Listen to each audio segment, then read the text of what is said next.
Hi, this is the deck profile for the deck that I took to the Liverpool Open that happened the weekend just gone.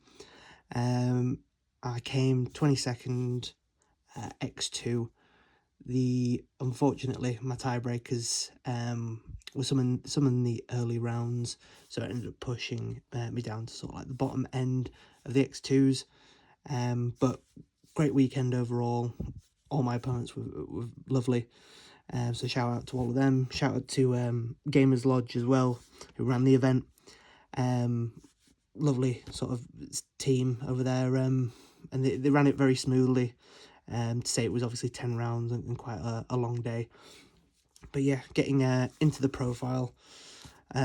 With Dracotail, I feel like currently it's fallen a little bit out of favour with the format. A lot of people are pivoting onto the more sort of rogue decks, or are pivoting more onto sort of like your K9 variants and stuff, which the deck necessarily doesn't have a great matchup into.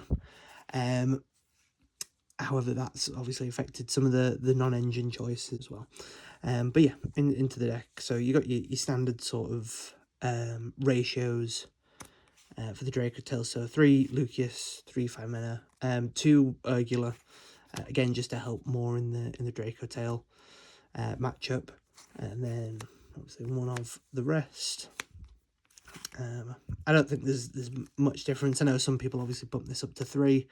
I was already seeing quite a fair times when I was opening this and struggling ways to fuse it off, so I was pretty happy with 2. And it's just nice having the extra ways to get rid of back row. And then obviously 1, 3, nothing sort of shocking there. And then obviously the 3 traps there as well. I think in the branded sort of Dracotail variants, you just play 3. Magistus, there's room to possibly cut, Horn, but I think all 3 are pretty good to main. And then obviously 2 branded fusion, best card. 2 fallen, the 1 normal Albaz and 2 white, and then 3 of the Ecclesia, with obviously the extra deck having the Exciton in as well. It just really helps into the mirror and Radiant Typhoon.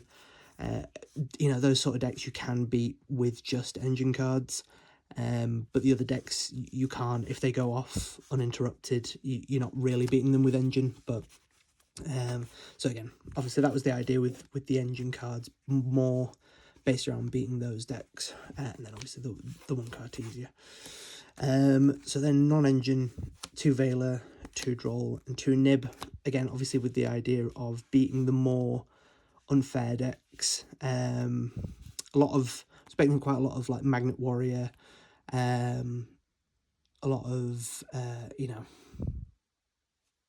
Fiendsmith, sort of yummy combos, like Mermail, just things like that, things where these cards are quite high value, and then obviously your 3 Fua, 3 Ash, so nothing surprising there. Very happy with the main, and then 2 Arthalion, Gulmel, and the new guy. That's kind of like the standard now. Most people have changed over to that. He does come up quite frequently. I was never a big fan, and then testing it out this weekend, it just so nice, like the fact you can even shuffle back one of your guys on field, which I had to do, shuffle back my own Arthalion, so then I could resolve my Rahu. Then the drew branded targets. Pretty happy with these. I mean, the only one I was a bit iffy on is Titaniclad, but the ability to like add or summon like the Fallen and White during the end phase came up a couple of times, just in like awkward board states where I got interacted with, and I've got the ability to summon Fallen in White Ecclesia and then have the OG Fallen to act as an interrupt was good. And then the rest, just obviously your other fusions, the Mysterion, funnily came up in the case tournament that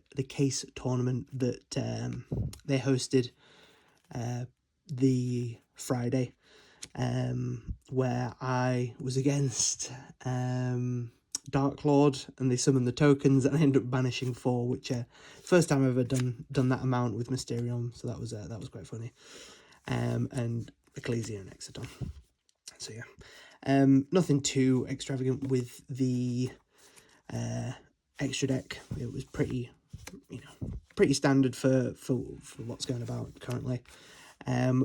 Judgment, Dragon's Mind, and 3 Mistaken Rest for like the going first cards. I never saw these like all weekend, so I probably would change them out for something maybe like the 3rd Fallen and maybe a Core Buy or something. It made the siding patterns pretty easy because it was like Fua to Ecclesia, and then just go down to 1 going first. But this was like the best card all weekend, man. It's stupid that a card like this exists. We could just go end phase, activate this, even into the mirror.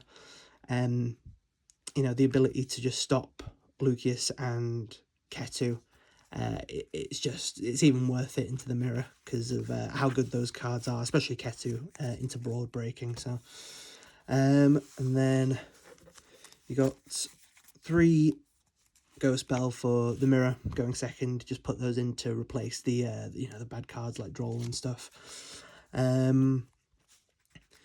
Triple Perulia for your K9 matchups. Then Magnamut Druis Worm.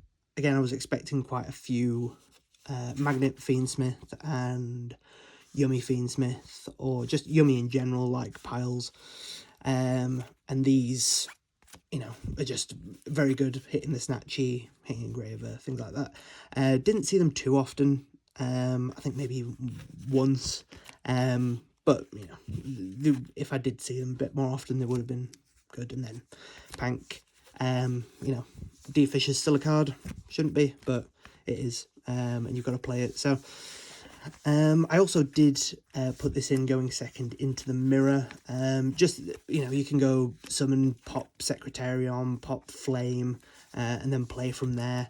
I thought, that'd be fine. It just, again, a strong sort of card to get you value. It is quite nice anyway.